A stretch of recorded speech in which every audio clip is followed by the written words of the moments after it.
Bem-vindos ao Debate. Hoje a gente vai mergulhar um pouco nas camadas complexas da Darknet, né? Com foco especial no projeto Tor, o The Onion Router. Ele é muitas vezes cercado de sensacionalismo, mas o Tor merece um olhar mais cuidadoso, sabe? Analisando a tecnologia, o impacto social, com base no material que a gente tem aqui. A questão que divide a gente hoje é bem fundamental. A existência e a acessibilidade de tecnologias como o Tor são, na maior parte, um avanço necessário para a privacidade e para a liberdade na era digital, ou será que, pelo contrário, elas representam um risco inerente, talvez inaceitável, facilitando crimes graves e, assim, ameaçando a segurança de todos nós? A minha posição é que o Tor se mostra, sim, uma ferramenta essencial. Essencial na defesa da privacidade, da liberdade de expressão e também na resistência à vigilância. E os benefícios, para mim, superam os riscos. E eu vou defender o argumento contrário. Quer dizer, eu reconheço sim que existem usos legítimos, claro, mas vou argumentar que a própria arquitetura de anonimato do Tor cria de uma forma quase que inevitável um terreno muito fértil para atividades criminosas e de extrema gravidade. Os impactos negativos e os riscos para a segurança coletiva são, na minha visão, profundamente preocupantes e bem difíceis de resolver, configurando um desafio social enorme. Bom, me permita começar então. Eu queria reforçar a ideia de que o Tor não surgiu assim, do nada, né? Nem com intenções, digamos, obscuras. Ele é, na essência, uma resposta técnica, uma resposta arquitetural a uma necessidade muito real e crescente, a busca por privacidade no mundo digital que está cada vez mais vigiado. Como o nosso material-fonte mesmo aponta, né, citando a Adilson Reichert, a Darknet não é, por definição, criminosa. Ela é, antes de tudo, uma resposta arquitetural. Quer dizer, o design original não visava esconder crimes, visava proteger a comunicação. E os usos legítimos são muitos. E, eu diria até, vitais. Pensa só na proteção que ele oferece para ativistas e dissidentes em regimes autoritários. Permite que eles se comuniquem, acessem informação livremente, sem aquele fantasma da censura ou da perseguição. Sim, isso é um ponto forte. Exato.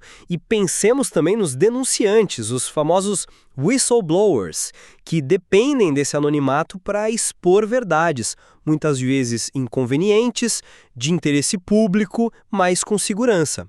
E não dá para esquecer do cidadão comum, que busca se defender do rastreamento constante de dados por grandes corporações e até por governos. É o que o Reichert chama de privacy by design, né? A privacidade pensada desde o início.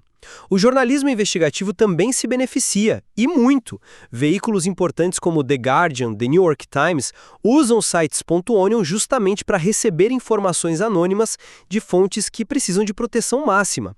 Portanto, essa capacidade de operar anonimamente que o Tor viabiliza me parece um pilar crucial para a liberdade no século XXI. É uma das poucas defesas técnicas robustas que a gente tem contra essa vigilância onipresente. Olha, eu entendo perfeitamente a importância desses usos que você descreveu. A proteção a dissidentes, a jornalistas, a busca por privacidade do cidadão comum são aspectos válidos, relevantes, sem dúvida. Contudo, a minha análise me leva a focar nas consequências mais sombrias e talvez intrínsecas dessa mesma arquitetura. O design do Tor, que é baseado no roteamento cebola, onde cada nó da rede só conhece o nó anterior e o seguinte, né? Ele foi criado para garantir o anonimato. Mas essa mesma característica que dificulta enormemente o rastreamento e a atribuição de responsabilidade é precisamente o que atrai e protege atividades ilícitas de forma, sistêmica. Não é só casual. O material que a gente analisou é muito explícito ao documentar a proliferação de mercados negros na Darknet. O exemplo mais famoso talvez seja o Silk Road, onde se negociava de tudo: drogas, armas, dados roubados. E tem algo ainda mais perturbador. A existência de conteúdo de abuso infantil que o próprio material classifica como a face mais abjeta e criminosa desse ambiente. Além disso, a gente tem o uso por cibercriminosos para coordenar ataques, vazar informações confidenciais, vender ferramentas para invasões. A dificuldade inerente em monitorar e policiar os serviços .onion, que só são acessíveis através do Tor, acaba transformando essa camada da internet num refúgio relativamente seguro para quem pratica crimes que causam danos reais, profundos e muitas vezes irreparáveis. A questão que eu coloco é: será que o design pensado para a privacidade não acaba, na prática, garantindo também um grau inaceitável de impunidade para crimes hediondos? Esse me parece um risco social imenso que a gente não pode simplesmente relativizar. A sua preocupação é legítima. Eu reconheço, mas eu discordo um pouco da ideia de que o design inerentemente cria essas condições, ou que a impunidade seja uma consequência, assim, inevitável. Eu volto ao ponto da neutralidade da ferramenta, ou melhor, da sua orientação positiva para a privacidade, o tal privacy by design. A tecnologia em si, veja bem, não é o problema. O problema reside na intenção e na ação de quem a utiliza para fins ilícitos. A analogia do Reichert que está no material é muito boa aqui. Analisar a Darknet apenas pelo viés do crime é como analisar um carro apenas pelo viés dos acidentes. Acidentes acontecem, são trágicos, claro, mas não definem a função principal do carro, que é transportar. Da mesma forma, a arquitetura sofisticada do Tor, com múltiplas camadas de criptografia, nós de retransmissão aleatórios, tudo isso foi concebido para proteger a identidade e a comunicação, para resistir à vigilância. O crime é um abuso lamentável dessa capacidade. Um efeito colateral indesejado, sim, mas não o propósito ou a consequência direta e inevitável do design. A intenção original era a proteção, não facilitar crime. Permita-me discordar um pouco dessa visão sobre a neutralidade. Quer dizer, embora a intenção original possa ter sido puramente a privacidade, a realidade prática é que o design focado em maximizar o anonimato e dificultar ao extremo o rastreamento, ele cria, sim, um ambiente excepcionalmente propício para o florescimento do crime. Eu não vejo isso como um mero acidente, comparado ao do carro. Me parece uma consequência direta e francamente previsível da arquitetura que foi escolhida.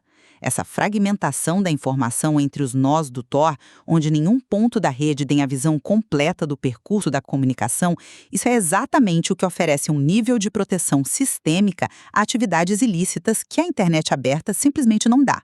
Não é só um uso marginal ou incidental. É um ecossistema que, pelo seu próprio funcionamento, atrai e blinda quem tem motivos fortes para não ser encontrado. E isso, infelizmente, inclui criminosos da pior espécie.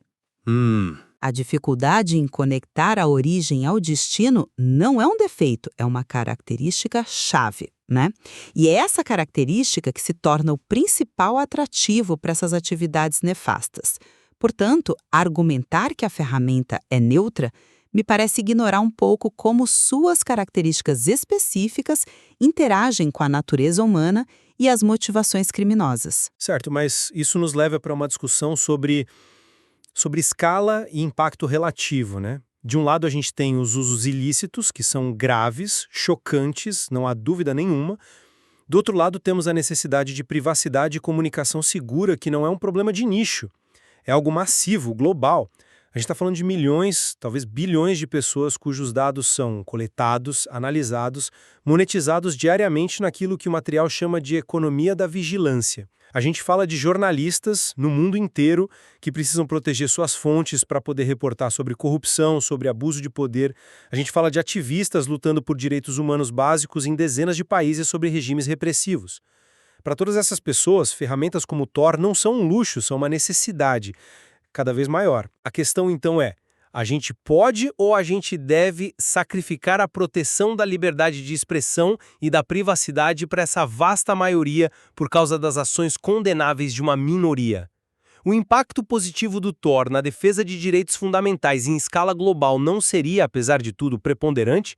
Como é que a gente pondera essa balança? Sua perspectiva sobre a escala dos usos legítimos é válida, claro. Mas a questão do impacto desproporcional dos usos ilícitos, essa não pode ser ignorada. Não se trata só de comparar números, entende?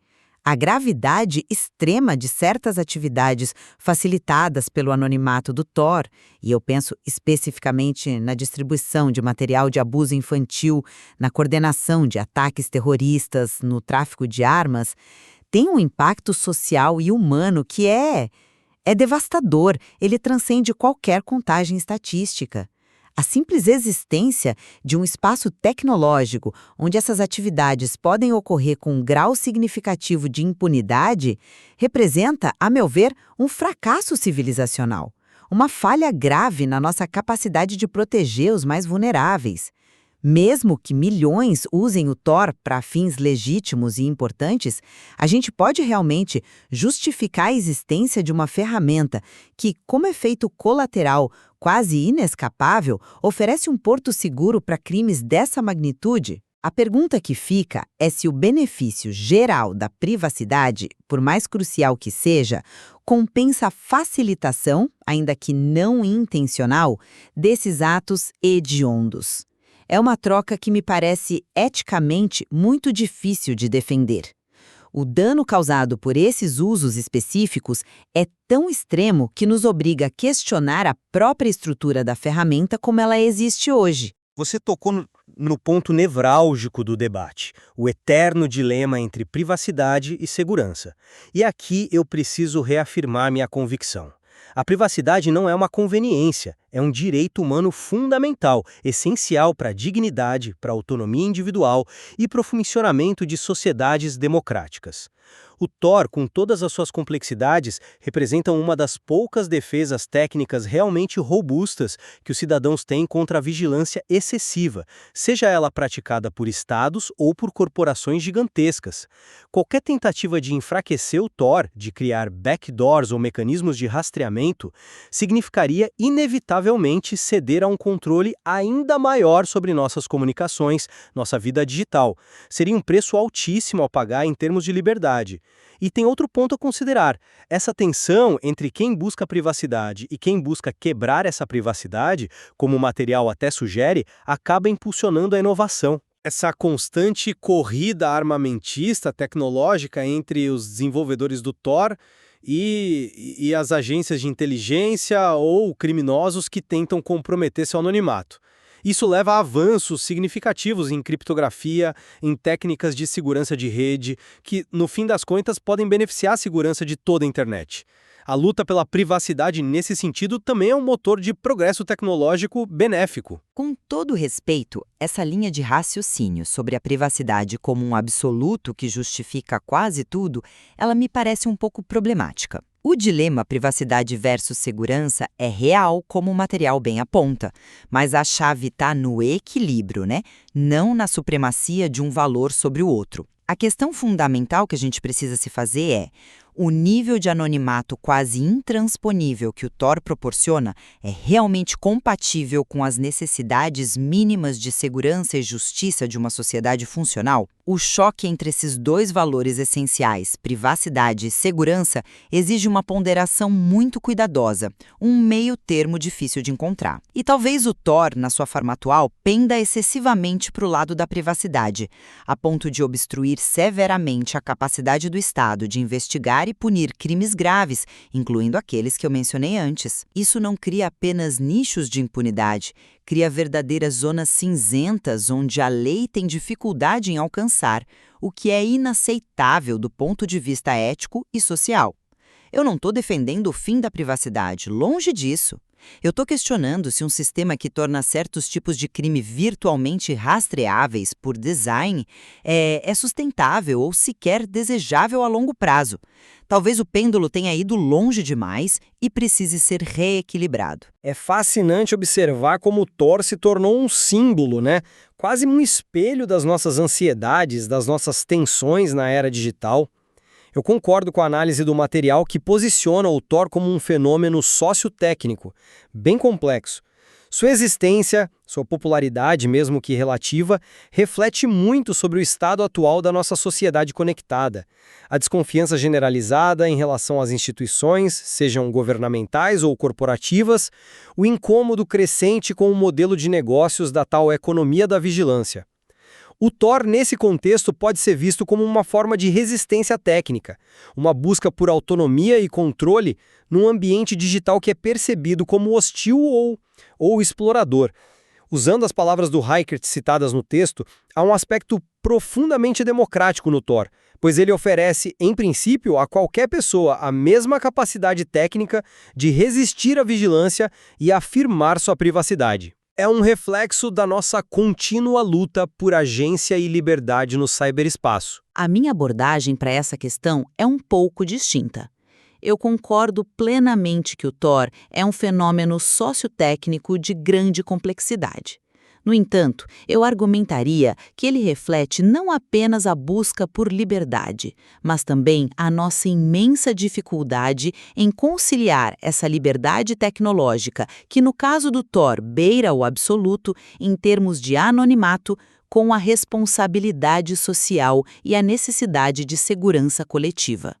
O simples fato de estarmos tendo esta conversa, a intensidade e a polarização do debate público sobre o Tor em todo o mundo são indicativos de que a ferramenta, na sua configuração atual, talvez seja inerentemente problemática ou, no mínimo, instável no seu impacto social. Ela nos força a confrontar de maneira muito direta o choque entre ideais libertários de privacidade irrestrita e as duras realidades da prevenção e punição de crimes que causam sofrimento real. A própria persistência e a acrimônia desse debate sugerem que a gente ainda não encontrou uma solução satisfatória para essa tensão fundamental que o Tor tão dramaticamente encarna e expõe. Bom, para sintetizar a minha posição, eu reafirmo que vejo o Tor como uma ferramenta primordialmente defensiva, um recurso tecnológico crucial para a salvaguarda da privacidade e da liberdade individual num cenário digital onde a vigilância é a norma, não a exceção. Eu estou ciente dos abusos lamentáveis e criminosos que ocorrem na sua rede, e estes devem ser combatidos com inteligência, cooperação internacional, tecnologia, sem dúvida nenhuma. Contudo, ponderando os dois lados da balança, eu acredito firmemente que os benefícios fundamentais que o Tor oferece para a democracia, para a proteção de direitos humanos básicos e para a resistência contra o controle excessivo, eles superam os riscos. A complexidade existe, essa natureza ambivalente que o material chama de duplo sólido, ao mesmo tempo escudo protetor e manto para atividades ilícitas, é inegável, mas a proteção que ele confere é, na minha avaliação, indispensável no mundo em que a gente vive hoje. Por minha vez, eu concluo reiterando a minha profunda preocupação com os riscos gravíssimos e a facilitação de crimes particularmente odiosos que a arquitetura focada no anonimato do Tor possibilita, talvez. Inevitavelmente. Embora eu reconheça, sim, os importantes e valiosos usos legítimos da ferramenta, eu sustento que a dificuldade intrínseca em mitigar os danos causados pelos usos ilícitos e a consequente impunidade que pode gerar para certos criminosos representam um problema social e ético de primeira ordem. Um problema que a gente não pode varrer para debaixo do tapete digital. A tensão entre os nobres ideais de privacidade que inspiraram a criação do Tor e as suas problemáticas consequências práticas no mundo real, ela permanece como um desafio central, talvez um dos maiores da nossa era tecnológica. Fica evidente, né? Depois dessa troca de perspectivas, que não existem respostas simples ou soluções fáceis quando a gente discute a Darknet e o projeto Tor. De fato. A discussão que tivemos aqui apenas reflete dilemas muito mais amplos e profundos sobre poder, controle, liberdade individual versus segurança coletiva na nossa sociedade cada vez mais interconectada e dependente da tecnologia. O material que serviu de base para a nossa conversa oferece múltiplas camadas e ângulos para que cada um possa continuar a refletir sobre este duplo sólido, essa ferramenta de dois gumes e suas vastas implicações para a vida contemporânea.